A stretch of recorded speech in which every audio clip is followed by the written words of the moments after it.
Shock'em Starcraft.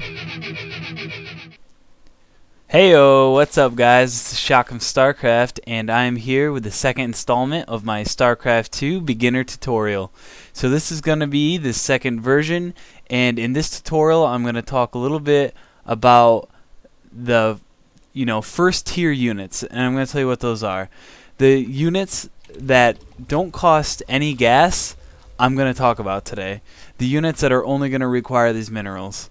So in each race you have some of these units, and in the Zerg race we have a drone, and the drone costs 50 minerals just like any other worker from any other race. And what they do is they collect resources, and in the Zergs, the Zerg drone will also morph into a building, and then you lose the drone.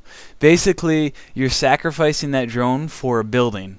So the reason you can build more drones at one point in time, and that's why you have to sacrifice the drone for a building. And with Protoss, you just go and you morph in a pylon, and you can go build another building. It's because you can't build as many probes as fast as you can build drones. And also the hatchery, this is, let's say, the core building, the main base, and each race, the hatchery is the cheapest out of any race's main building. It's 300 as opposed to 400 minerals. So you can build more hatcheries, and you can have more larvae, because the queen can also spit on there and give you more larvae. I'm not going to tell you about that yet.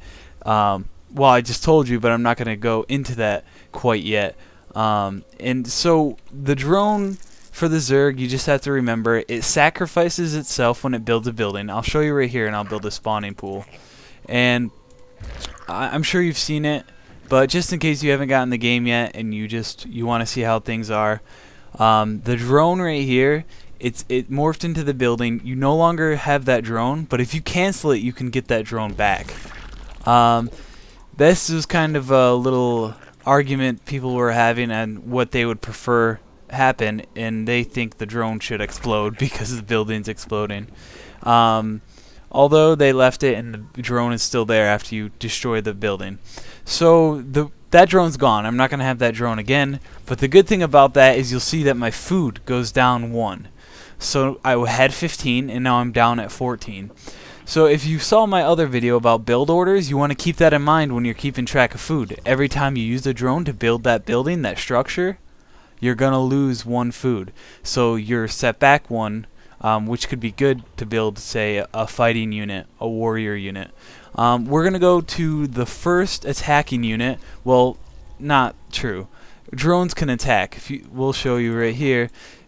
Drones, if you right-click on your own units, right-click on your own buildings, right-click on your own units, they won't attack. They're just going to follow that unit.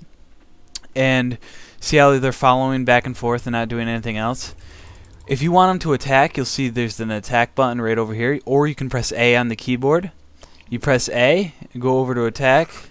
I don't know why this is lagging. I think I have a bunch of other programs running right now in the background. Sorry about that. But you see how he killed that other drone. All these drones did. So the drone can attack. It's just not an efficient way of going about attacking somebody because they only do 5 damage, and the weapon speed is 1.5. So 5 damage and a 1.5 weapon speed isn't very good. So we're going to have those guys collect resources because that's what their main ability is.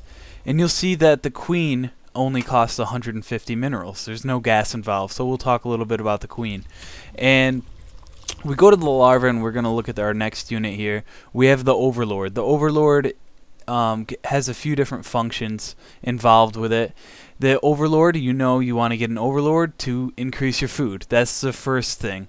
Okay, overlord equals, say, a pylon for Protoss, or equals a supply depot for Terran. But they're more dynamic than any of the supply depot or the pylon. Well, maybe not the pylon, but the supply depot, definitely. The supply depot can go up and down, and that's about it. The overlord can morph into, another unit type per se, whatever. So let's check it out down here. You'll see the morph to overseer. We're going to start mutating into lair because that's what it requires. But if you morph into an overseer, it requires 100 gas and only 50 minerals. And what an overseer can do is that advanced aerial observer provides the same supply as an overlord, can use spawn changeling or contaminate abilities. The contaminate ability, you can put it on an enemy building, and that enemy building can't produce any units or can't do any research for a period of time. And also we can go over to this, and it says generate creep. You can fly your little overlord around and basically just find a spot on the map that doesn't have any creep, and you can generate creep. But you don't need an overseer to do it. You don't have to evolve to get this. You already have the skill. So basically you go anywhere on the map and you generate creep, and then other enemies can't build buildings where that creep is. But if your overlord moves or dies, that creep is gonna reduce itself and go away. So you want to keep in mind that it's a good strategy to bring your overlord, say, to an enemy expansion, put it right over where they were going to build their building, and start spewing that creep, pooping it all over the place.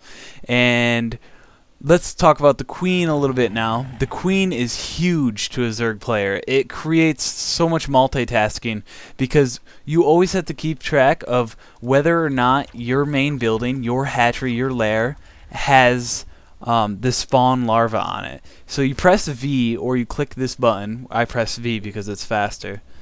And you click on the building. It'll puke all over the building, and eggs will start growing on it. And basically those eggs are going to pop off and are going to hatch, and larvae are going to come out. So I'm going to have 7 larvae sitting there. That's huge. I can build 7 units at once. And so also the queen has a creep tumor.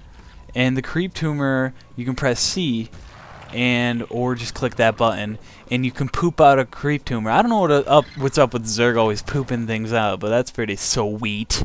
And so this thing is gonna hatch pretty soon. You'll see, there we go. Now look at the creep. It's creeping. It's creeping to the edge of the map. So that's what the creep tumor does. It expands your creep.